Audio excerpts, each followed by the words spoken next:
Hi, this is Ricky Sun. I'm a Pi consultant. Today I'd like to share with you Pi Analytics HA options, right? What's Pi Analytics highly available options, right?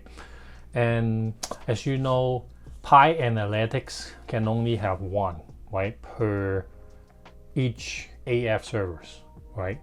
So you cannot have like multiple load balancing AF and all that, right? Then what is left for your options, right? And from the experience I got and from the people I see, and I know that you can have more AF servers, right? You can have multiple instances of AF servers, and then with multiple instances of SQL database, right? Then you can have multiple analytics, right, for each AF servers.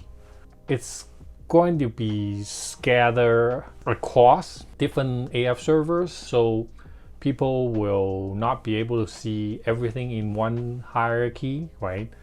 Some people have access to this one but not this one, and that's the only option I see to be able to increase your analytic performance, right?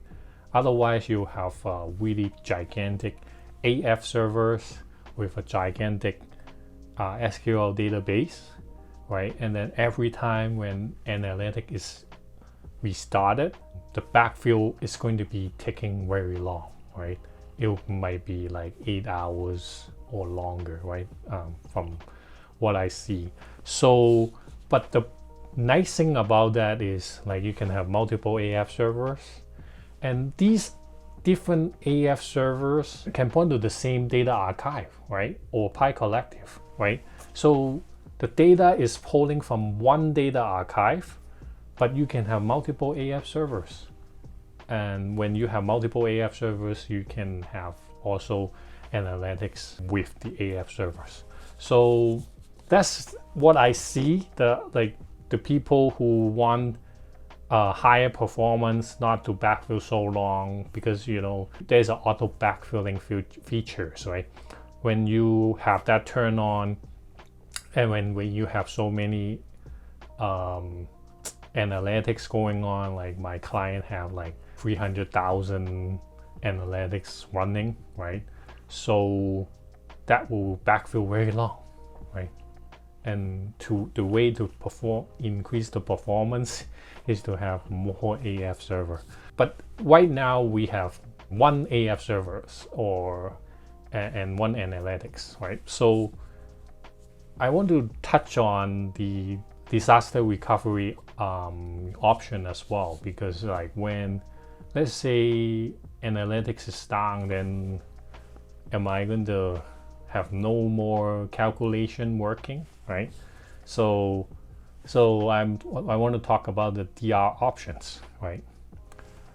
And the most common option I see that my client use is actually using manual failover. So you have one instance that is running, right? And then it's to always be this one that calculates all these calculations, right? But let's say this one suddenly goes like failing, right? Then what is your option? Your option is to have another instance of the analytics service ready, right? And then with the same spec, right? So when it fails and you cannot bring it back for some reason, then you would bring this one up, right? You just start the service, but you need to change some configuration inside the configuration database, right? So you can fail over. So your AF server is going to point to this new backup analytics servers. Then you can shut down this one, right? And the way usually works, because analytics takes a long time to backfill at the very beginning when you first get started, my client think it's more appropriate if he do it manually, right? And he will have performance counter looking at make sure this analytics is working as expected, and when it isn't, then he fail over to the backup, and then you will be able to bring this analytics server back in a very short time, right? So this is like, it's like a manual process. When you see problems, you fail over manually, right? You have to do some you have to set some procedure in place when you have to fail over, right? Otherwise you fail over, is not working, right? So the other option for this disaster recovery option for analytics is to configure Windows failover cluster. It is on the menu, and I don't know why. It's on the menu, a lot of with instruction and all that, but I don't know why most of my clients never use this.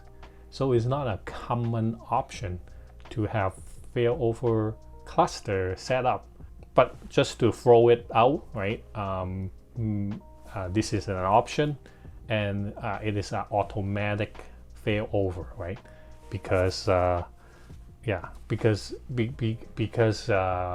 when one is down, it will detect the cluster and then bring the other one up. That's Windows operating system features, right? The last one that I can think of is automatic failover with like cloud option, right? So in AWS, in Azure or Google Cloud, right, you could set up script when one goes down for any reason. I don't know why, and then you can set some parameters, and then when it fails, you can bring up the other one and then start over with script, right? Then you would be able to transfer the ownership to the backup. When this fails, this goes down, and then this brings up, right? It's similar to Windows cluster, except it's just different technology, right? This is a cloud technology. I have seen it before, right? AWS can do it, Google Cloud can do it, and then you just have to set some script, and then when it goes down, you bring the other one up, and then it will have to run some PowerShell script to automate this process. But with all these options, right, when you stop your analytics, it will auto backfill when you start it back, right? And I have experienced that so many times. With all these options, there is no option for you to fail and then you keep running the analytics. It is going to be a disruption for your company when analytics fail, right? When for any reason it go down, then you would have to start it back, and then when it start back, it will backfill. And backfill takes a long time. Well, if you don't use analytics, then it won't take a long time. You just backfill really fast. But I'm talking about you have 300,000 analytics, right? Or more. Or you can get to 1 million or 2 million analytics, right? Then what, right? And what I just talked about is your options, right? And I like the first one because you have multiple AF servers with multiple analytics. Then you can kind of split the load up, and then in combination of performance counter monitor with performance tags, right? then you could know which one goes down, and then you just have to react to it, right? So that's all I want to share. Thank you for watching, and please don't forget to subscribe as well as hit the bell icon. I'll see you next week. Bye.